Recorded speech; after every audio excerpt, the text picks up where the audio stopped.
Bonjour à tous. Cyril, que devient Tiroma? Pourquoi est-ce qu'il n'a pas dit un seul mot depuis hier? C'est la question qui revient. Euh, je vais essayer de répondre à cette problématique dans cette vidéo. On va également revenir sur comment les Camerounais ont vécu la journée du 6 novembre 2025 dans les recoins. Commençons d'abord avec cette sortie du journaliste, du vétéran journaliste. So the facts are there. He's aware of it. All of us are aware of it, and he's prepared to do what he has to do, which is organize himself and his team and the country to get Cameroon back on track. So you're asking what the next steps are after Mr. Bia's swearing in, and it's interesting because I put the question to him, and it was one of the moments of relaxation. What victory are you talking about? So Jeremiah doesn't remember. The whole thing was a masquerade. We all know. So, if you engage in falsehoods, and any action that emerges from that falsehood will also be false. We're dealing here with truth. We cannot save this country on the basis of a pack of lies. We're dealing with truth. And the truth is, the winner will lead a better Cameroon. Reinforce our democracy. Alors, par la suite, vous avez déjà un peu l'idée de ce que fait Chiroma. Pour ceux qui ne comprennent pas l'anglais, les journalistes expliquent que Chiroma est en train de contacter les différentes personnes et qu'il va se prononcer incessamment, qu'il va donner certainement un mot d'ordre. L'essentiel n'est pas de recopier ce qui s'est passé en Côte d'Ivoire et ne pas forcément s'attendre que les Camerounais vont se comporter comme les Népalais, mais qu'il faut du moins continuer à mobiliser les Camerounais parce qu'une chose est sûre, c'est que beaucoup de Camerounais se sont prononcés en faveur de Issa Chiroma Bakary. Nathalie Yam a fait une sortie qui nous a beaucoup surpris en indexant Rebecca Enonchon, en disant que Rebecca Enonchon et Chiroma se seront mis ensemble pour saper la morale, c'est-à-dire pour faire venir le terrorisme au Cameroun. Une sortie que nous avons trouvée assez maladroite pour une femme qui veut libérer l'Afrique, qui a toujours été acculée pour son silence. Sur le plan de la gestion intérieure, son héritage est catastrophique. Non seulement il va laisser un pays où le tribalisme et la division sont à leur paroxysme, mais où les grandes ambitions et les grandes réalisations se sont avérées être de grandes affabulations et un grand néant. La misère morale qui caractérise le Cameroun n'a d'égal que la pauvreté criarde dans laquelle se trouve la majeure partie de la population, à l'exception de la petite caste dépravée, parvenue et corrompue qui gère le pays.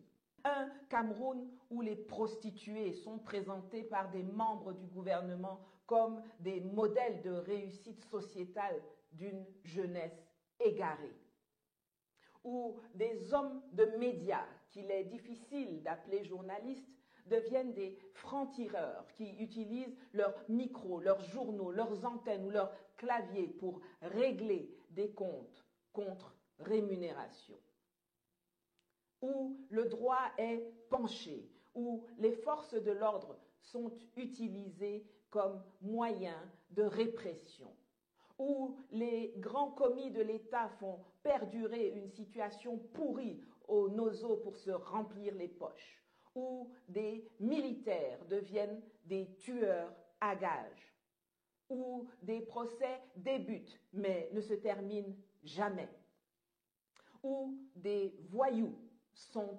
intouchables, où des fonctionnaires peuvent accumuler 53 immeubles, où les milliards détournés ne sont jamais remboursés, où les condamnés à de longues peines de prison pour détournement de milliards se baladent en ville et surveillent sereinement la construction de leur chantier le week-end. Un Cameroun où celui qui vole un régime de plantain pour nourrir sa famille a plus de chances de crever en prison que celui qui vole 180 milliards de francs CFA du fonds Covid. Son silence complexe en ce qui concerne la situation de la dictature de son pays. Et il y en a qui disent qu'elle a un soutien pour Kamara Libé, donc elle n'a pas de courage d'affumer en public. Mais nous n'allons pas verser dans le commérage. Et Nonchon, quant à elle, a commis un article que nous avons trouvé assez intéressant. Rebecca et Nonchon, c'est à ce moment-là qu'on sait qu'ils savent qu'ils ont perdu. Ils organisent des grandes cérémonies sanglantes, mais au fond, tout ce qu'à quoi qu'ils pensent, tout ce dont ils parlent, c'est de toi. La victoire est douce. Tu crois peut-être l'avoir volée, mais tu ne l'as pas volée. Nous la possédons encore, et tant que tu t'y accroches, c'est toi que nous tenons. Voilà pourquoi, peu importe tes masques, peu importe tes faux airs de puissance, nous te tenons. Chaque moment d'éveil, chaque nuit sans sommeil, tu penseras à nous, à la manière de garder notre victoire loin de nous. Tu es assis sur une bombe à retardement. Tu ne sais pas quand elle explosera. Tu tiens notre victoire. Comment quelqu'un qui sait un danger dans ses bras, hésitant entre la désamorcer, la rendre ou attendre. Et si on venait pour moi, c'est ici te hanteront. Mais rien n'y fera. Tu envoies tes trolls pour attaquer, tes milices pour tuer. Mais au fond de toi, tu sais que tu tiens ce qui ne t'appartient pas. Bien sûr que tu ne sais pas comment t'y prendre. C'est à nous. C'est nous qui l'avons bâtie. Nous savons comment elle fonctionne et ce que chaque pièce signifie. Alors oui, pendant que tu tiens notre victoire, c'est nous qui te tenons. Et tu sais que nous la reprendrons. Les seules questions qui demeurent sont comment et quand. Pour cela, nous te laissons dans l'attente. Libéré de Cameroun, Rebecca et Nonchon. Elle dit, voilà, que le pouvoir, ceux qui occupent illégalement le pouvoir savent à qui appartient ce pouvoir-là. Et donc, si ils détiennent le pouvoir avec le doute, eh bien, nous, on le détient. Et c'est ça qui est important. C'est la seule différence qui existe entre ces gens-là et nous autres qui, comment gouverner dans les institutions, eh bien, c'est en réalité que on est en train de travailler sur comment. Parce que on a déjà répondu à la question de pourquoi on doit être ceux qui vont gouverner, parce que le peuple nous avait voté. Maintenant, comment et quand est-ce que nous allons commencer à rendre service à ce peuple qui nous a voté massivement? C'est ça la grande question à répondre. Maintenant, ce qui concerne les arrestations, les intimidations, jusqu'à quand est-ce que ça va poursuivre? Je veux dire que lorsque le pouvoir va commencer à recevoir les sanctions, elle n'aurait pas d'autre option que d'arrêter avec les arrestations. Donc, pour le moment, ça court très fort. On arrête les cadres des formations politiques. J'ai entendu que Michel Doki et Abokbala seront en fuite. Ils certainement se posent, donc ils seront en fuite.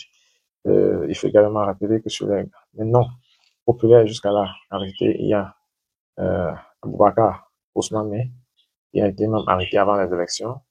Anissa Ekane, Joachim Chamini, Professeur Abba Oyono, Parfait Voum, Fabrice Lena, sont des noms qui résonnent assez fort pour le travail d'émancipation qu'ils ont fait jusqu'à là. Savoir qu'ils sont en cellule à cause de leurs opinions, c'est quelque chose qui ne nous met pas assez à l'aise. Donc, j'espère que d'ici la fin de ce numéro, on s'est situé un peu sur ce que devient Chiroma et comment comprendre l'état d'esprit de ceux qui nous dirigent. Maintenant que le président Biya a prêté serment, on va certainement attendre des petites sanctions qui vont tomber ici et là à l'international, que les choses puissent revenir à l'ordre. Chiroma ne se veut pas vaincu, et donc il y a beaucoup de surprises qu'il va créer dans les jours à venir. Et les arrestations du camp de pouvoir vont continuer parce que ce sont les marchands de guerre qui sont en train de préparer. Ils cherchent des têtes avec qui ils vont faire des échanges au moment venu. Mais en face, la stratégie n'est pas la même qu'en 2018. Ils devraient comprendre que c'est différent cette fois-ci. Mais parce qu'ils ont les mêmes ingrédients, ils ont le même menu, et le risque n'est pas voiturement venir il faut rappeler que jusqu'ici, les différentes stratégies, les 3 étapes que Chiroma a lancées a fait mandat honorable, ce qui n'est pas rien. Donc, ça devait faire réfléchir le pouvoir en place pour changer de méthode et être beaucoup plus offensif que défensif. Les arrestations, malheureusement, dans un état de droit, va plutôt affaiblir le pouvoir central. Donc, voilà ce que je peux dire pour demander où est Chiroma, pourquoi est-ce qu'il ne parle pas, où est Kanto, pourquoi est-ce qu'il ne parle pas, que devient donc le combat. Le combat est en cours, ça continue. Et ayant introduit la phase de la résistance, il est donc question de continuer à résister. C'est que maintenant, on est passé à la phase de méditation. Chacun va méditer, chacun va faire le tri, chacun va pouvoir observer autour de lui, distinguer le bon de l'ivraie et savoir s'atténuer à ce qui est utile, savoir passer bien son temps, savoir que dans un pays où on se débrouille, on n'a pas droit à certaines discussions, à certains enjoyments. Et c'est le strict sacrifice pour soi-même, pour son état d'esprit, mais surtout pour la patrie, pour la mémoire de ceux qui sont morts et de ceux qui sont injustement détenus. C'est très important. Il faut tout faire pour limiter les actes qui vont provoquer la colère de la population qui vit dans un besoin inouï. Donc, voilà. Merci d'être ici. À très bientôt.